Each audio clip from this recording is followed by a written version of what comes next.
All right, everybody, we're going to go ahead and get started. We're just past the 12 o'clock hour here, so we certainly want to be respectful of everyone's time. Thank you again so much for joining us today. My name is Emily Lakemaker, and I'm the Associate Director of Recruitment and Student Life here at the Rollins School of Public Health. So just a few logistics here up at the top before I turn it over to our global health students and faculty and staff. We are recording this, so if you want to go back and rewatch anything, or if you feel like you missed anything, you'll be able to go back and check this out. We'll post it on our YouTube channel, and we usually have that up within 3 to 5 business days of the live event, and I send a link to that to everyone that's registered, so you'll just be able to look for that here in the next few days. Also, you can put in your questions at any point up here in the right-hand corner of your screen. Right up here where my cursor is, you can see the section to type in your questions. Feel free to do so throughout the presentation. We're going to run through the PowerPoint first, and then once we're completed with that, we'll go through and read the questions aloud and have our panelists answer them. And we'll get through as many as we can in the hour allotted. If we don't get to your question, we will be providing contact information for our advisors that are here with us, so you can certainly have an opportunity to reach out to them directly. So I think that's it. So with that, I think I'm going to go ahead and turn it over to Teresa Nash, who is one of our, we call them ADAPs, Associate Directors of Academic Programs. Thank you very much, Emily, and hello, everybody. Thank you so much for joining us today. I'm a little sick, so I apologize for my voice, but I'm really excited to be here. Right. Here we are. These are your two ADAPs. Flavia Travin is the first ADAP. She works with you all that your last name begins with A through J. So you can see her picture there. My name is Teresa Nash, and I worked with the latter half of the alphabet. We've both been here for a long time. I've been here since 2002, and Flavia got her MPH from the department and has been working with us for longer than 5 years. So you will be very well held while you are here. We've given you a couple of links here. We've given you the Hubert Department of Global Health link, as well as contact information for the admissions department, because a lot of your questions at this point will either be directed toward Flavia and myself as your academic advisors, or the admissions department. The next folks joining us for the panel today, we've got 4 students that are joining us today, and you'll hear from them in just a little bit. The first is Philip Opung, and he is a first year studying in the infectious disease concentration. The second person is Courtney Versack, and she is a first year, and she is in our public nutrition concentration. We've got Shreya Kothari. She is in her first year, and she's in community health and development. And finally, Christina Countryman is a second year student, and she is in our sexual and reproductive health concentration. So hopefully they will be answering most of your questions here in a moment. You will notice that we've included their contact information there, so they are all student ambassadors and would be glad to speak with you if you have further questions, even after the event. Okay. Whoops. Oops. Technical difficulties. There it is. Thank you very much. Okay, we wanted to tell you a little bit about the department before we move on to fielding your questions. In global health, we have over 40 full-time faculty members. Some of you asked what is the breakdown of faculty to students. Well, our incoming student class is about 100 each year, so you know it's a pretty small breakdown or ratio. We have over 120 adjunct faculty, and these are really critical faculty for you guys because all of these adjunct faculty work in public health. Many of them are at CDC, local and international organizations, and they are available to mentor you on practicum thesis. They teach in your classroom, so that's a significant part of the department. What do our students look like? Like I said before, we usually have an incoming cohort of about 100 students. So currently we have 196 students here in the Global Health Department. Most of you are going to be full-time. It's a difficult thing to do this program part-time, but it can be done. We've got 5 part-time students currently. The average age of our students is 27, although we've got a big range. Our lowest student right now is 21. Oldest student is 47, and like many schools of public health, we have more women than men. So 77% of our students are female, about 23% of our students are male. A quarter of our population are international students, And included in these international students, we've got 5 pretty prestigious fellowship programs here.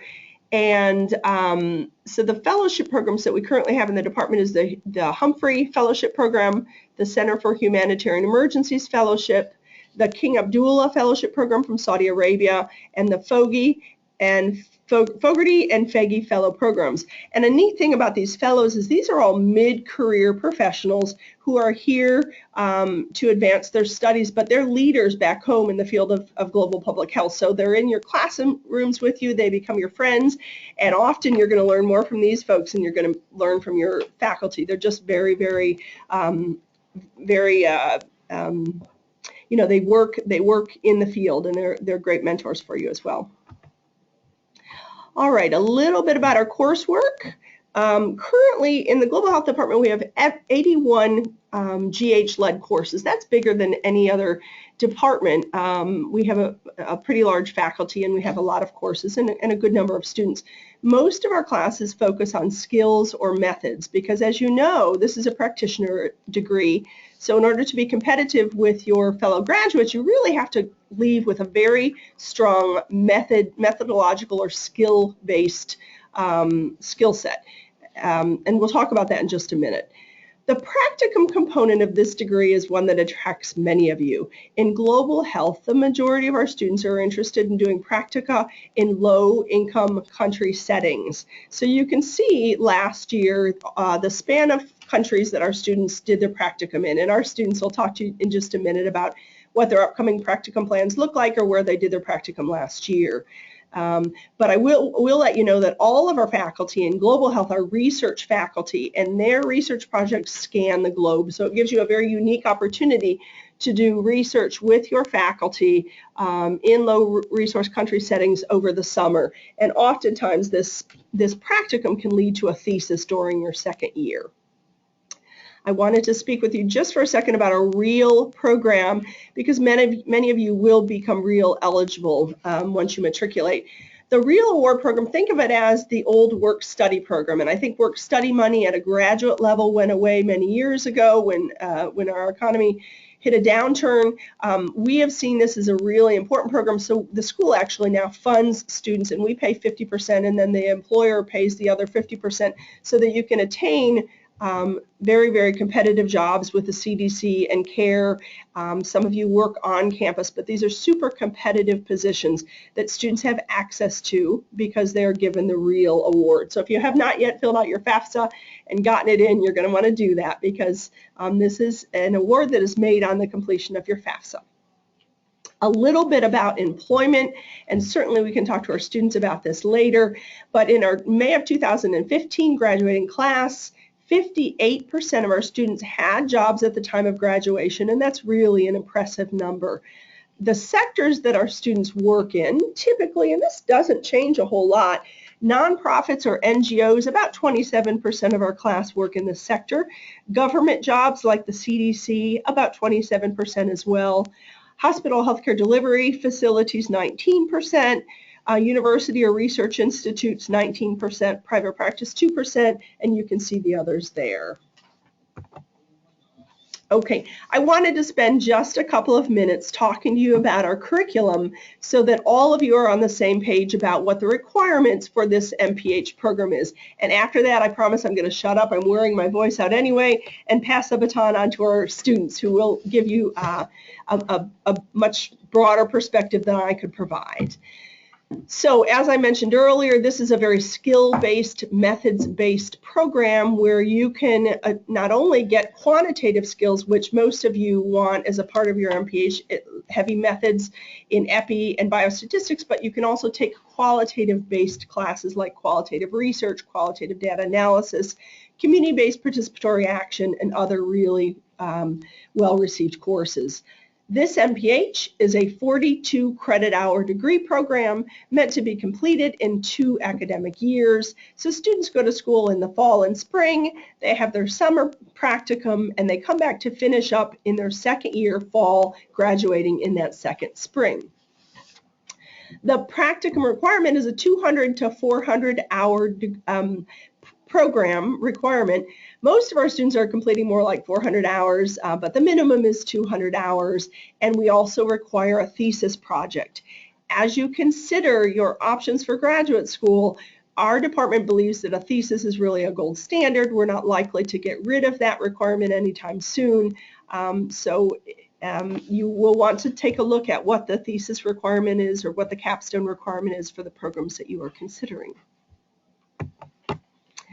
All right, and I don't remember if Emily said, I think she did, but if you guys have questions as I'm going along, please type those in because we are planning on getting to your questions following this presentation. Okay, here's a little bit of the nitty-gritty about our curriculum, all right? Again, this is in the Global Health Department. As you probably already have figured out, any MPH program has 5 core competencies that have to be addressed. This is not unique to Emory. This will be the same situation with any program you're considering. You have to take a class in biostatistics, and many of you choose to take more than just one class in biostatistics. You need to know something about behavioral healthcare, EPI. You need to know epidemiology, and many of you will want to take advanced EPI classes. That's the norm for our students. You'll take at least one class in environmental health and at least one class in U.S. healthcare policy. So those are the standards. And then in the Global Health Department, we also have 2 core courses. Students are taking their first core course in the fall, second core course in the spring. As I mentioned earlier, we do require that all students write a thesis project and that all students complete a practicum. Our methods requirement is something that makes this department unique. So listen up here for a minute. In this department, we require that all students take at a minimum of 6 credits in methods-based courses. So these courses are courses that teach you how to analyze, how to monitoring and evaluate, how to do qualitative and quantitative research. These are skill-based courses, and while our minimum requirement is 6 credit hours, most of our students are graduating with 15 plus credit hours in methods. It is the norm for our students to graduate with both quantitative and qualitative method skills, to learn something about monitoring and evaluation, to learn how to write up a survey, to learn something about communication. So we have a less prescriptive methods requirement in this department than many MPH programs. And the reason for that is that we have 4 different concentrations, and you guys come to us with very differing career goals, and we'll talk about that in just a minute.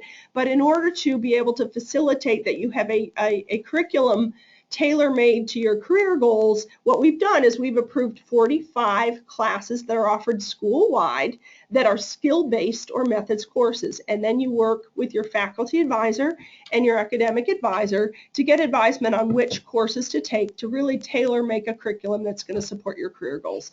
So that is unique, and you're going to want to look at what other programs offer as far as their methods. Now, let's see if this works. I mentioned that we have 4 areas of concentration. I've got students here representing each of those areas of concentration, so we can speak specifically about those in a moment. And don't worry, because you don't have to formally declare your concentration until midway through your fall semester. So you get here, and we'll talk to you a lot more about concentrations before you have to commit. In infectious disease, let's see if this is going to be a hyperlink. Very good, thank you. All right, in infectious disease, it's not there. Let's just go up. Scroll up. Okay, here we go. Very good. Thank you. Okay, in infectious disease, there are 2 additional courses that are required to complete this concentration. Yeah, but this is going to list a bunch of courses. I don't even know that I want to do that. Okay, so the 2 required courses in infectious disease are international infectious disease as well as a public health surveillance course. So those are the 2 required courses for infectious disease. Can you hop on this?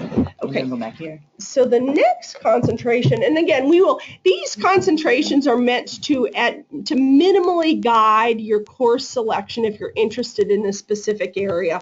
You certainly can take electives and methods-based courses that will offer you even more specialization in your area of interest. In community health and development, really need to do this. There are 3 required courses that you will take. You will take 1 course in community engagement, you will take 1 business course, and you will take 1 management course. Can we go back to just the slide, because I think this is a little, very good. Thank you very much. Okay. So again, let me just say at a minimum there are 4 areas of concentration in the department: infectious disease, public nutrition, sexual and reproductive health and population studies, and community health and development. And how it breaks down is we typically have about 1/3 of our students in infectious disease, 1/3 in sexual and reproductive health, a similar number in community health, and usually a pretty small public nutrition cohort. All right, but our students really are going to be able to engage more with that in just a minute. All right, here we are. We're at questions and answers, and I am going to take you back to the screen where you see our lovely students so you know who you're hearing from. So give us just a moment to pull up your questions. And in the meantime, what I'm going to do, oh good, looks like we've got some good questions coming in. Feel free to type in your questions now. What I'm going to do first is have each of our students introduce themselves to you and talk just a little bit about their areas of interest here at Rollins. So, all right, so we'll turn this. We're going to start with Philip. Philip, could you speak to our student population here just a little bit? Hi, everybody. I'm Philip Opong. I'm from Ghana, an international student. I'm in first year in the Global Health Department. My concentration is infectious disease concentration, and I have a special interest in TB prevention and then treatment, especially multi-drug resistant TB. And then I chose Rollins because of the diversity in the student population, has a rich research background, and then the weather. I'm from Africa, and then the climate is very hot. Atlanta is very good. So I came here to, I didn't want to go anywhere with a very cold snow weather. And I hope to work with the WHO in the future, in the TB, management and then a prevention department. And luckily for me, I've secured a practicum with a Fulton County Department of Health and then Wellness. And then I'll be doing secondary data analysis for TB. And I look forward to it, So Rollins is the right place to be, and I look forward to see you guys. Thank you. Thank you, Philip. Okay, everybody. Hi, I'm Courtney Bursick. I am also a first year in the Global Health Department. As Teresa mentioned earlier, I'm studying public nutrition, and I'm really interested in how water and sanitation and nutrition kind of work together and synergistically affect health outcomes in children, both in urban areas and in conflict or crisis-affected populations. I kind of stumbled into that field just because of my overall interest in working with kids and families, and I took a water and sanitation course my first semester, which really sparked my interest in the field. But anyways, I chose Rollins. It's a winding path. I'm a planner and sometimes plan too far in advance, and actually applied to public health programs 2 years in a row. So Emory ended up being during my second application round, and was really one of my top choices from the get-go. So I'm really happy to have made the decision to come here. In terms of practicum, I've actually secured a practicum with CARE. I'll be working with their sexual and reproductive health and maternal health department. I'll be doing some data analysis for them, as well as potentially helping them design and modify current studies and surveys that they have going on out in the field. I'll be Atlanta-based for that practicum, but I'm also still looking to potentially get involved in some international experience. Let's see. If you do have any questions about REAL, I do have a REAL award. I work with the Humphrey Fellowship Program, which is an international fellowship program, as Teresa mentioned. And I'm also a co-chair on the Students for Social Justice student organization. So if you have any questions about those, feel free to ask. Thank you.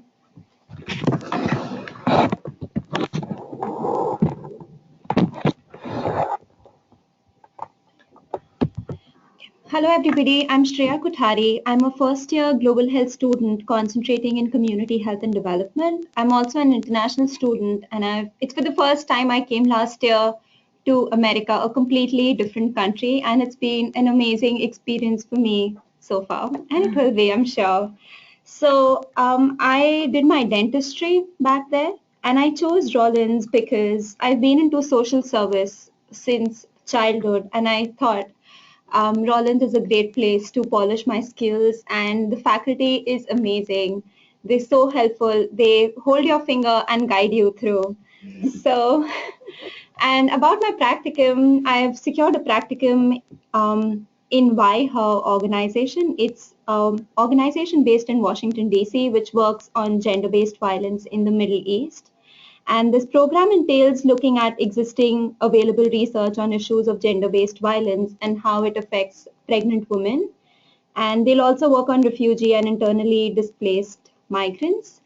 And what else? About real, so I don't have a real, but still, I think I would say your passion, and if you really want to get a job, you will get it. And if you say, if I don't have real, but I have a job, and speak to the professor if he or she feels that you are capable and potential enough, you will get it. So don't worry.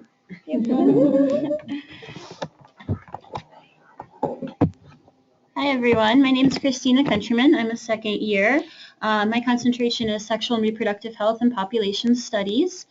I chose Rollins originally, well, I'd applied to a few schools and I just thought that it was the best fit for me, largely because of the area of Atlanta and all the public health opportunities that are here, but also because they have a really big Return Peace Corps volunteer community, and I'm a RPCV from South Africa. The other big reason, though, was because there was a couple of faculty members that I had researched and thought were exactly what I was wanting to do. And I work with one of them, actually. Her name is Dr. Kate Winskell, and I worked with her actually the whole time that I've been here, and I'm doing my thesis with her. She works largely with adolescent HIV and sexual health in general and communication, and that's pretty much my career goal, is to work in that area. For my practicum, though, I did a practicum with the Rwanda-Zambia HIV Research Group in Kigali, Rwanda, and I was looking at a family planning health program that's run by the community health workers there. It was a great experience. That didn't turn into my thesis topic because of my prior work with Dr. Winskell, but it easily could have, and I do know people who are using their practicum experience for their thesis. Yeah, I guess that's it for me. If you have any questions, type them in. Okay, so we'll go ahead and start reading the questions that put in and answering them aloud. We'll have the students and the advisors that are here doing that. So we'll get started here. We got a handful to get through, so we'll get through as many as we can in the hour or in the 40 minutes or so that we have left. I'm sorry. We have one person joining us. We had asked an alumni to come, but she had another engagement, so she's apparently gotten out of her engagement, and she can really speak to, what she's done post-graduation as well. So Gael, could you please introduce yourself? I can't believe I almost left you out. I'm so sorry. Sorry. I didn't think I'd be able to come, but I'm happy to be here and talk to you guys. My name is Gael Saben. I graduated from the Global Health Department with a concentration in sexual and reproductive health and population studies last May. And what am I supposed to say? Oh, why I came to Rollins? So I came to Rollins because I was interested in reproductive health and sexual health and health education. And the curriculum in the Global Health Department really allowed me to kind of mix and match and pick what I wanted to choose, which was something that I really wanted, and Rollins just did that really well for me. And like Christina, I also chose Rollins because there were faculty I really wanted to work with, and one of them is also Dr. Winskell. And since I graduated, I've continued my work with Dr. Winskell, and we're working on health education, a game, like a phone game that's health education for young people in Kenya.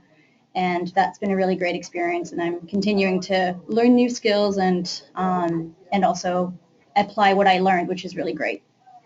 Excellent. Okay, now we'll open up to questions. Okay, so first up, Stephanie is asking, could someone maybe speak to the GLEPI degree, the Global Epidemiology degree? So I think Teresa will take that. Sure, I can. What I will let you know is the Global Epidemiology degree is actually housed in the epidemiology department. So it's not something, your home department would be epidemiology as opposed to global health.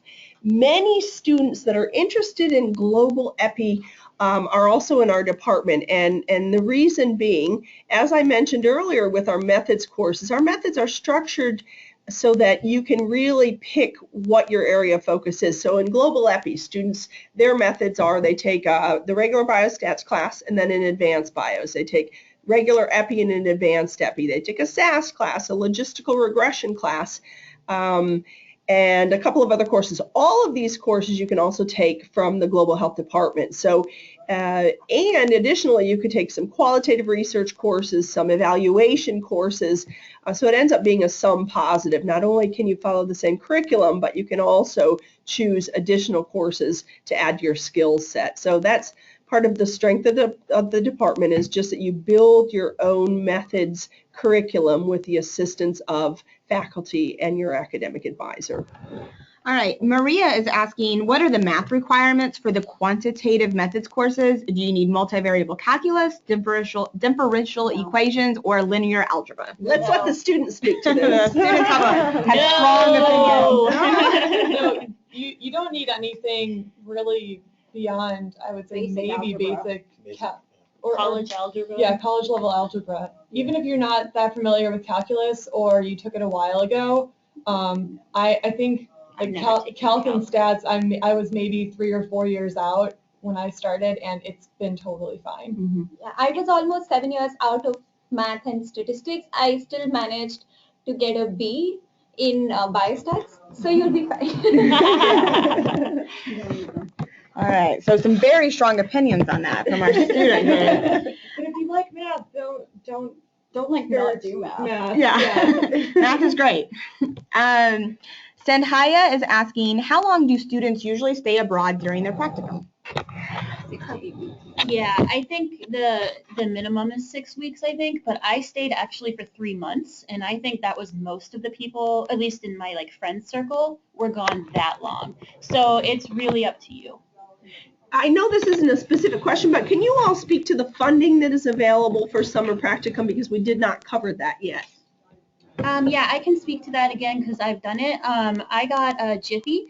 It's the Global Field Experience Award, where it's actually really great because you get to practice writing like a real grant for yourself, and that was a good experience, even if it was stressful at the time.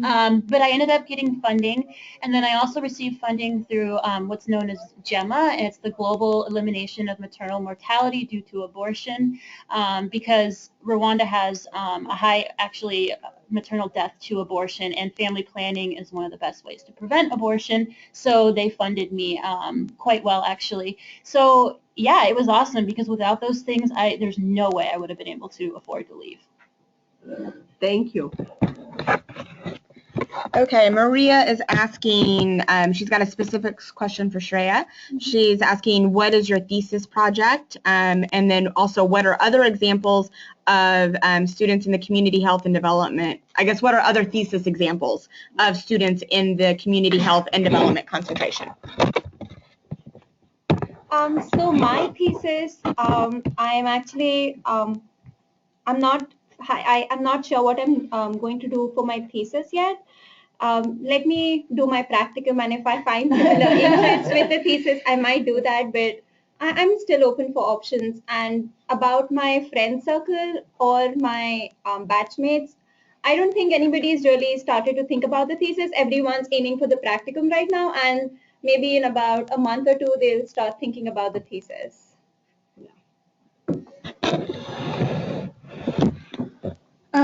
Marie is asking, are we required to do a practicum outside of the U.S., or are there chances to do it within Atlanta?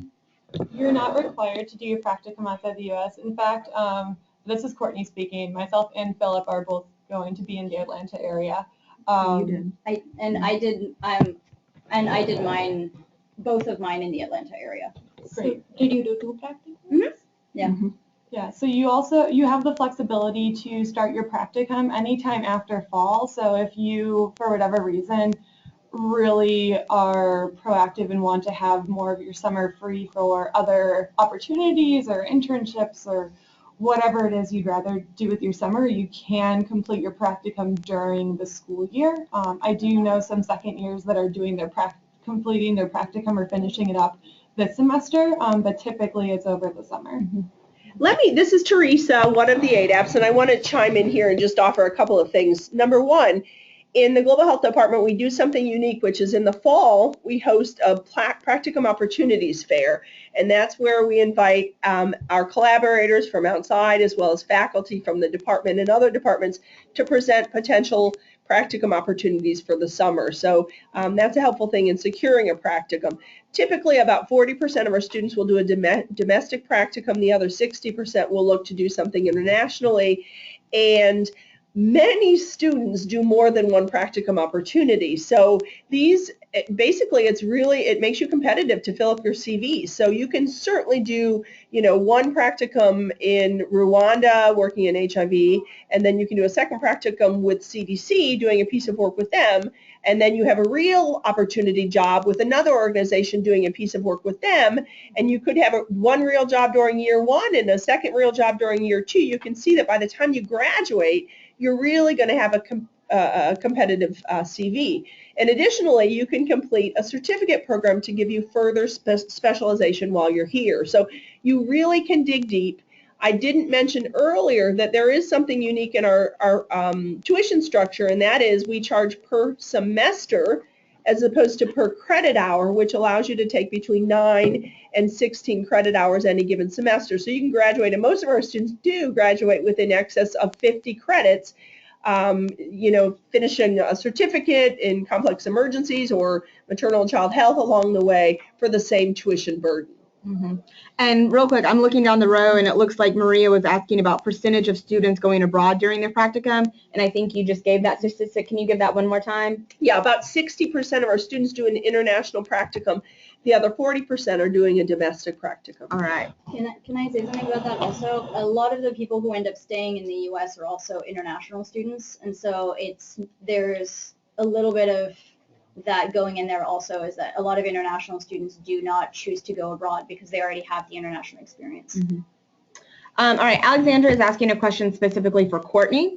This question is for Courtney. How did you decide to choose to attend Emory for public nutrition, and what are your career goals? Do you plan to take more of an academic approach in the field program? Do you plan to take more of an academic approach or in the field program management? Okay, so I actually started off thinking that I was going to be in the community health and development concentration. However, after closely reviewing syllabi and thinking about career trajectory, I ended up pursuing public nutrition instead. As I mentioned earlier, I'm really interested in working in urban and peri-urban areas, potentially in crisis-affected populations, addressing challenges with nutrition and water and sanitation. And just from what I've studied so far, those seem to go hand in hand in many instances, whether it's water scarcity, limiting food production, or lack of sanitation and hygiene, making it so that food is not as safe as it can be for infants and small children. In terms of career trajectory, I definitely want to be more hands-on in my career, and although I appreciate everything that research has to offer, and I've worked in clinical research in the past, I definitely want to be more on the program development, management, implementation side of things. If you have any further questions, I know their emails are at the end, so feel free to reach out to me. All right, Sandhya is asking, do younger students typically struggle with the coursework more than other students? That's a good question. No, I don't think so. I think the environment is so helpful. Like it depends. It doesn't matter. Whether you've been out of school for a long time, or you just transition from undergrad, to graduate school. There's support. Base is very strong, and then once you get here, I think you get a get a help, and then you kind of excel in whatever area you decide to go into. Shreya, did you have anything? Covered it. In some ways, I've noticed that some of the younger students coming straight from undergrad with just a year or two work experience prior to grad school have a little bit easier of a transition, just getting back into the school mentality. I was 3 years out when I started, and I know that the transition back was just ever so slightly rocky because of the shift in time management back to being a full-time student. So that's also something to take into consideration, that everyone's coming from a different point in their lives and jumping back into school. And just to give some context as to what the demographic of that broken up is, about 60% of our students are coming in with some type of work experience. The majority of that is in the 2 to 3 year range, and then about 40% of our students are coming in straight out of undergrad. So, you've got a pretty good mix in the classroom, which I think makes for good discussion. Abigail is asking, I'm curious about your relationship with faculty members. Can you speak to how accessible you found the faculty and what opportunities you've had for research assistantships and mentorship? I think everybody in the room right now is nodding and their face is lighting up. They all have stories they want to tell about our faculty, which is a great sign. This is Christina, and I was just wanted to speak about it because I'm in my second year, and I've been with Dr. Winskell since the beginning, and she is always accessible. She has been a great mentor, helped me the entire time I've worked for her. I'm doing my thesis with her. But I don't think that's exclusive of just her. Every time, or any time rather, that I've had a question, I've always been able to go to the faculty members, whether they were my professor or not. So I would say it's a really good culture here of open door for students and faculty.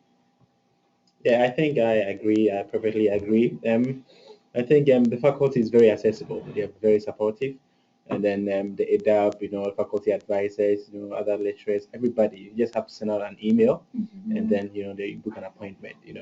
So it's not an issue at all. They are very supportive.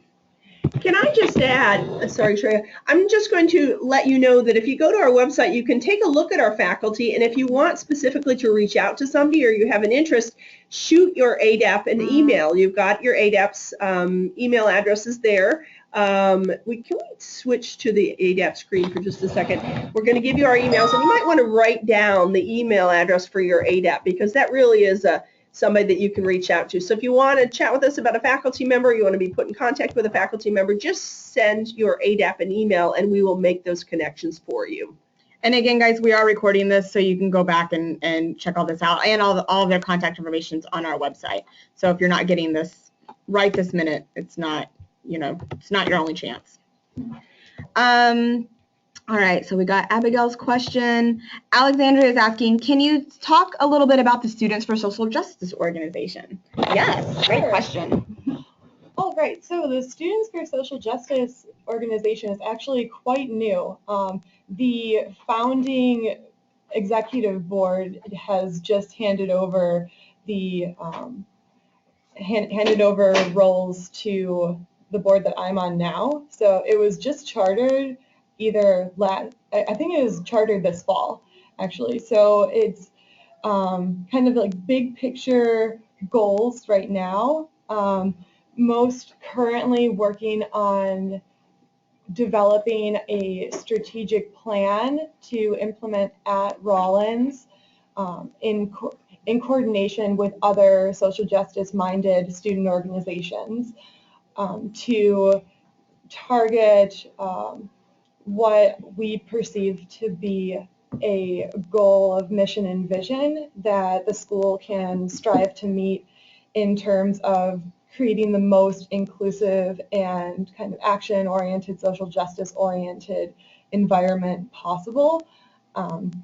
We also co-sponsor and sponsor quite a few events throughout the semester. General body meetings are mostly geared towards fostering open discussion, and we're planning on having some conversations with faculty members that focus their research or are very engaged or interested in social justice issues around campus to continue that conversation.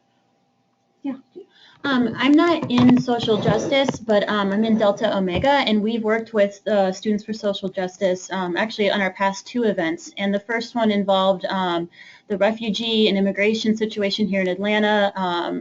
And at the time, it was last fall when the Syrian refugee crisis was happening, so we brought in a speaker about that. And then this week, actually, we're doing the Fair Food campaign.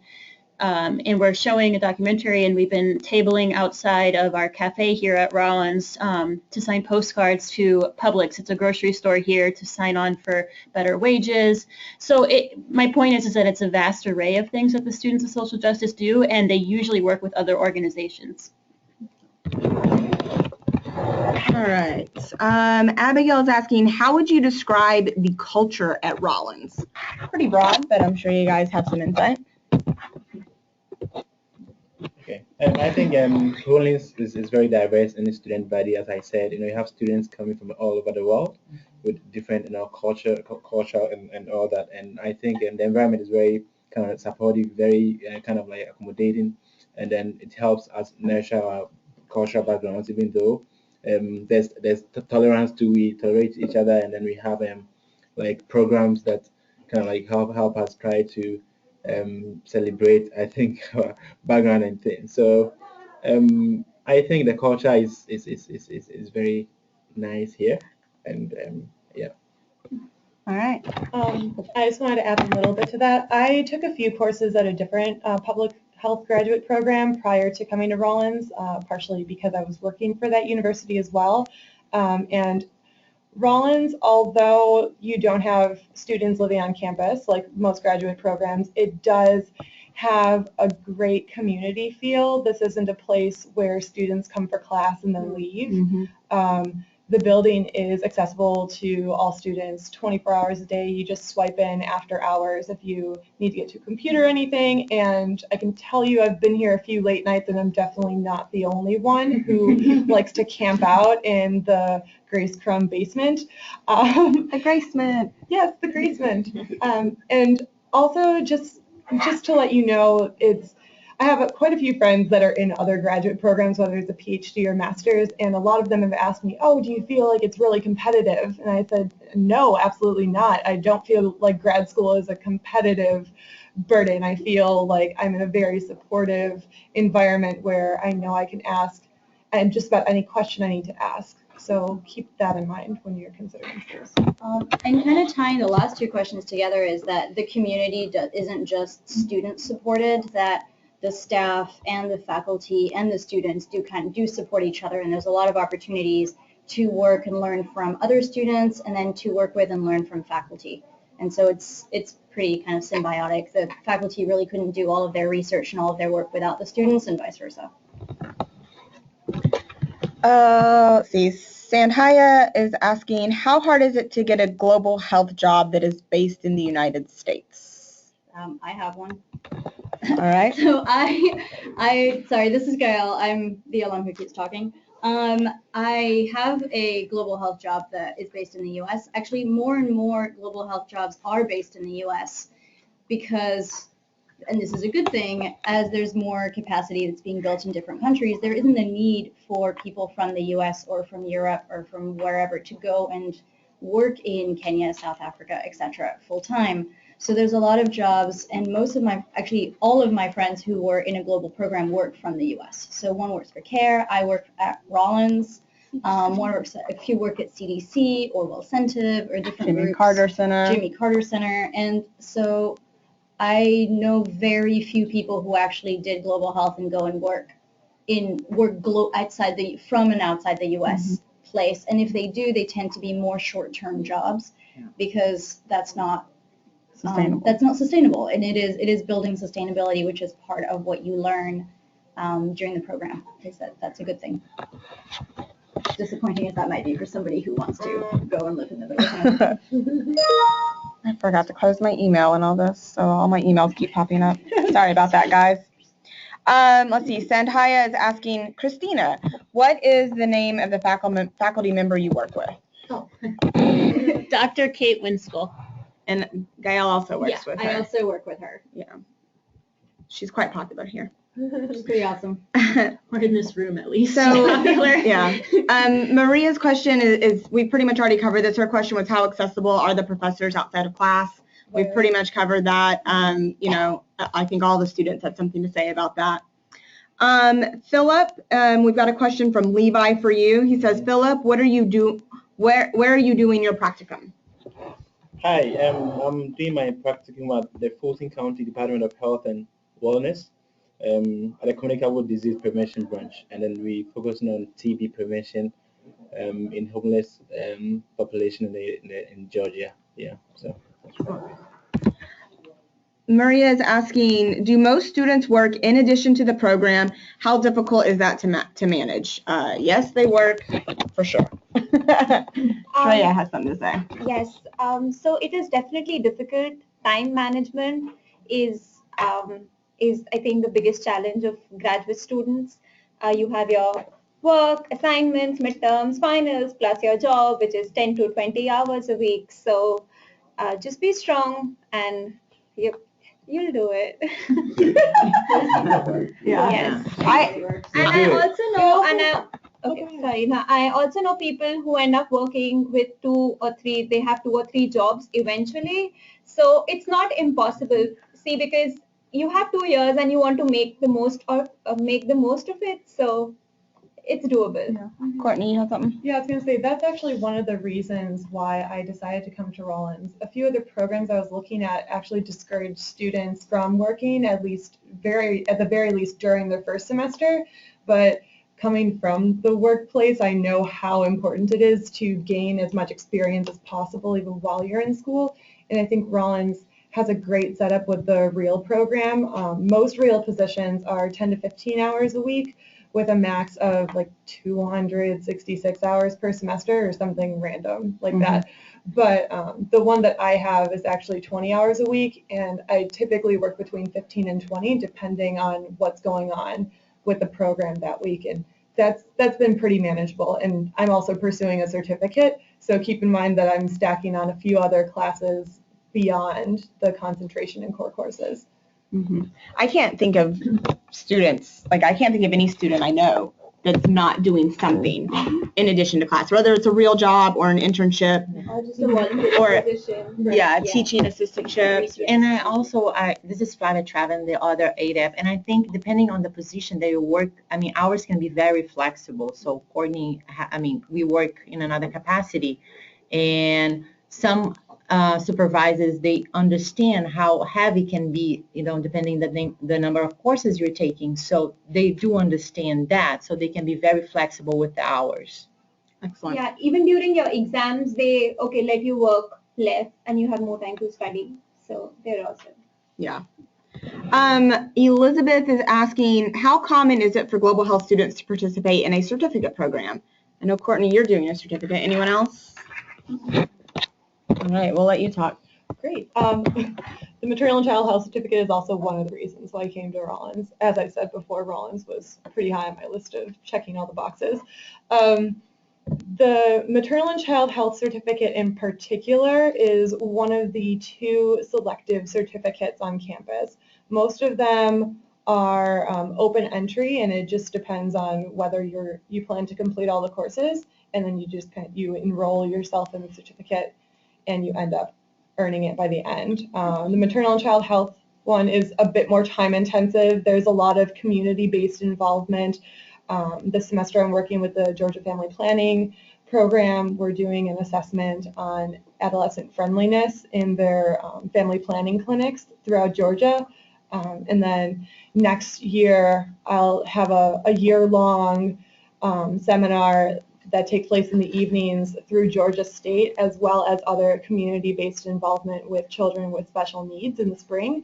So that certificate in particular, I knew going in was going to be a bit more time intensive, but I do know a fair amount of other students that are pursuing different certificates within the Global Health Department, or are also in the Global Health Department. For example, the WASH certificate, Water, Sanitation, and Hygiene, that one, I know quite a few students pursuing that. There's also a human rights certificate.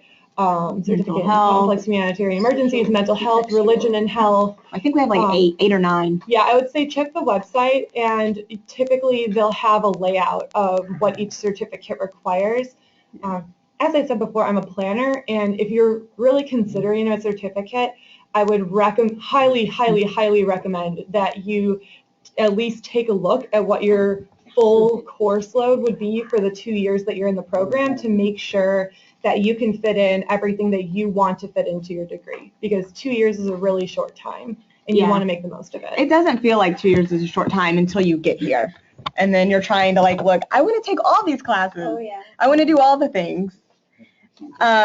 Naomi's asking, do students do their practicum in the USA? We pretty much already talked about that, so we want to make sure we get through as many questions as we can, so we'll move on. Akeisha is asking, I'm interested in learning about whether or not there are any paid research opportunities for students to work while in school to work with faculty. Yeah, that's the one that I have. Yeah, I'm sorry, this is Christina. So the opportunity I have is a research-based one.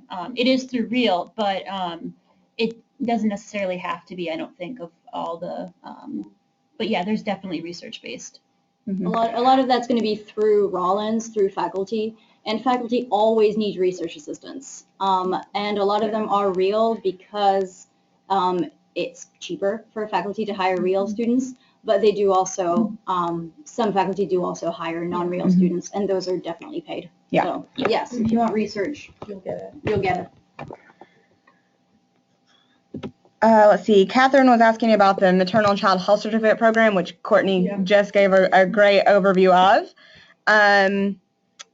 Rachel is asking, can any of the current students or admission staff speak to the Master's International Program? How many students in global health participate in this program, and what is the benefit of participating in the program versus entering the Peace Corps independently? I think between you and I, we can tag team that one. Well, I can say a little bit. I obviously had done Peace Corps before I started, but I know that the Master's International Program, I want to say I can think of at least 10 people, I think, that are interested or thinking about it. But it's a good program. A lot of times what they do is they do the Clarkston program too, which is the Rollins-Clarkston connection.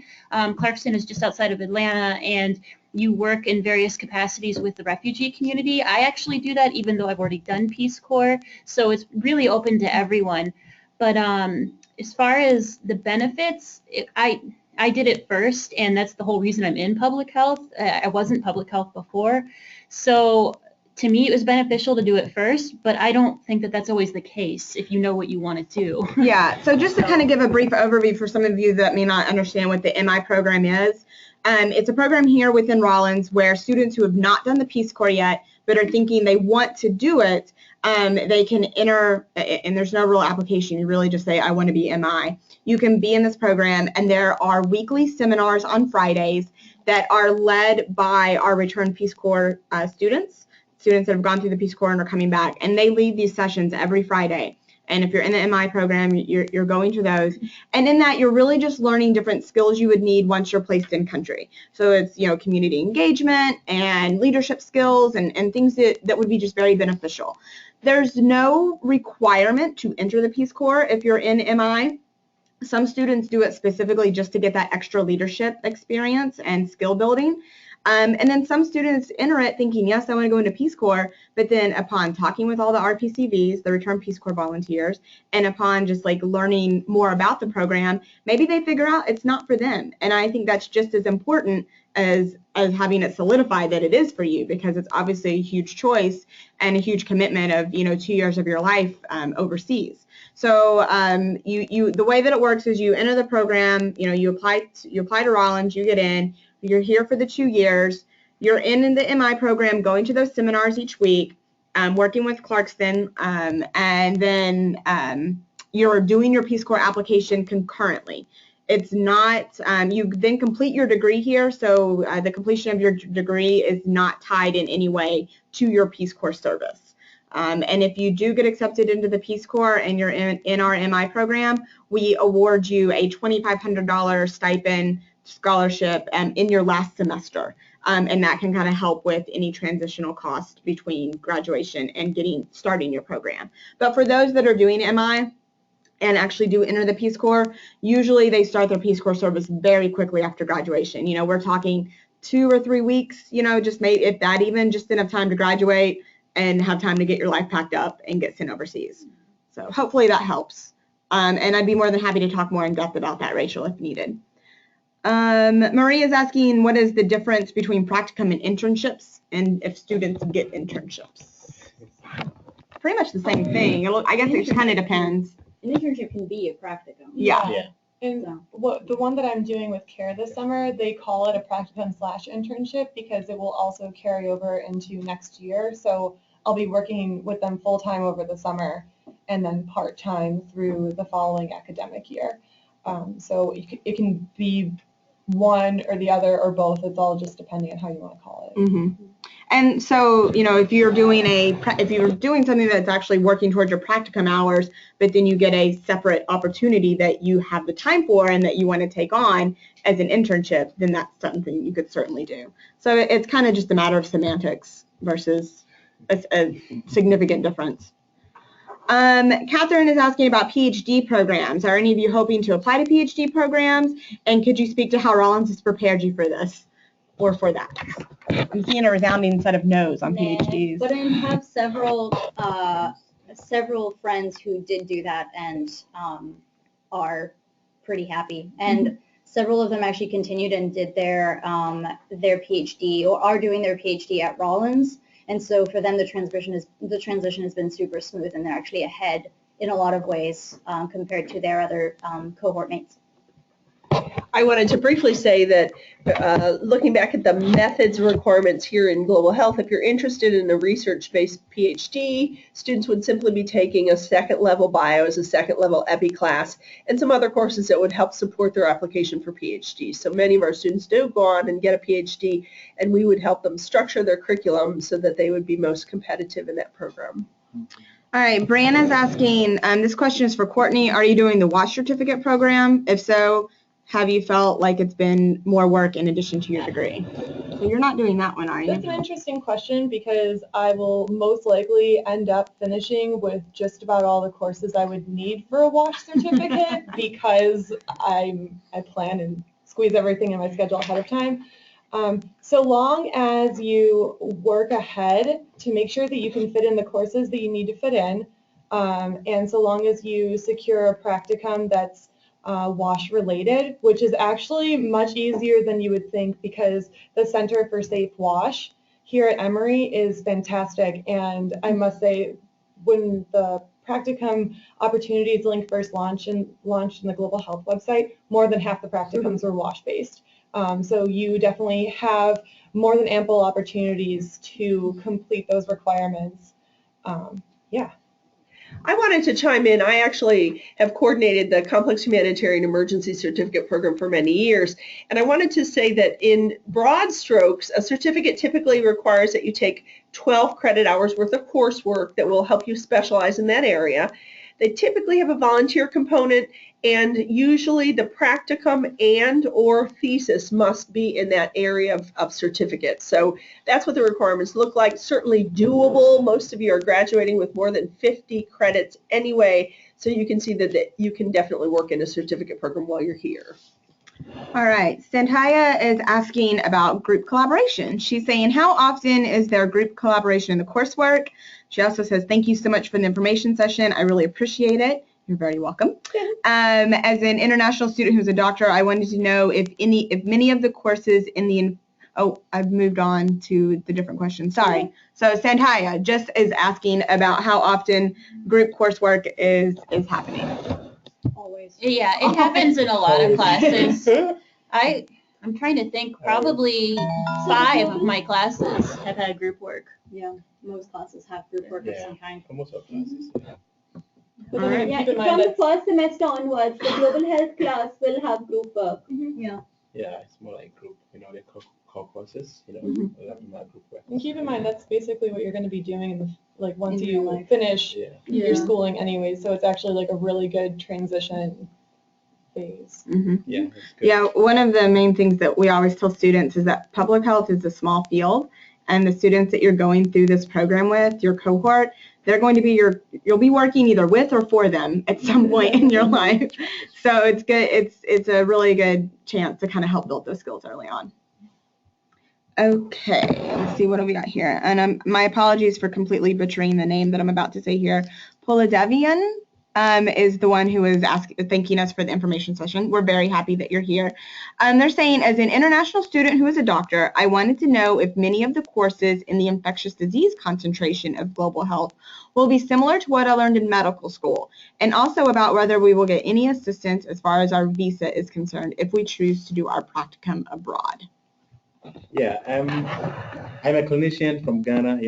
I came as an international student, and I think we have a lot of doctors in the global health department who are concentrating in infectious diseases. I think the courses are very interesting, and they are not like what we learned in medical school. I thought it was gonna just be the same, but when I came, the experience has been very, different, and kind of like taking on a different focus. Yeah, and then with regards to the visa requirement, I think I'll leave that to to talk about it. We do have a international student and scholar office that does give assistance regarding visa-related issues. So certainly that they can help. And I'll tell you, our faculty all travel and do international research. So they're actually really a good resource to advise on visa-related issues. When I have visa-related questions, I will either call the international student office or speak to faculty that travel in the area that the student is interested in traveling to. So between those two areas of support, I believe students are pretty well supported in visa-related issues. So to the previous question, you asked if the courses were similar to medical, if we have similar courses. So I took a course on epidemiology of healthcare/hospitals. So they do focus on the public health aspect, even if it is, say, epidemiology of infectious diseases, you'll speak more about other things related to the field. All right, guys, it looks like we still have several more questions, but we are at the 1 o'clock hour. I know I've got other meetings I have to go to, and I'm sure all of our other students here have things they have to wrap up for. So I'm so sorry that we couldn't get to everyone's questions, but we have really enjoyed being able to talk with you today. You can see here, let's go back up. Here is our advisors that are here with us in the room today, Flavia Traven and Teresa Nash. So if you weren't able to get your question answered today through all the conversations we had, feel free to email one of our advisors. They will be able to put you in contact with the students here or myself or anyone else that you would like to speak with. Before we do sign off, I do want to hijack this for just a minute. For any of you admitted students out there, I know there could be a mix of prospective, applying, admitted, but for those of you that are admitted, I really do want to put a big plug in for Visit Emory, which is our admitted student event, and it looks like Flavia talked about it as well in her blurb. So if you can come visit, I would highly recommend coming during that time frame. It's really the time where we can pull out all the stops and show you can go to class visits, you can take campus tours, we have a reception with our faculty and dean, our student orgs host social events, we have a research and opportunities fair, financial aid has drop-in hours that are right here in our building, and so many more. I mean, that's just the tip of the iceberg. It's 2 days packed with events. And lots of good food. Yeah, food. Yeah, we feed you. You get to meet our students, which really our students are the reason that I think most prospective students make the decision to come. So I really do want to do a big plug for that, and would highly encourage you to do that. So with that, I think we'll sign off. Thanks to all of our panelists here. Our students are wonderful. We're really happy that you came, and hopefully this helped in making your final decision. And if it created more questions and answers, then just reach out to us, and we'll be sure to address that. Thanks, guys. Thank you. Thank you guys so much.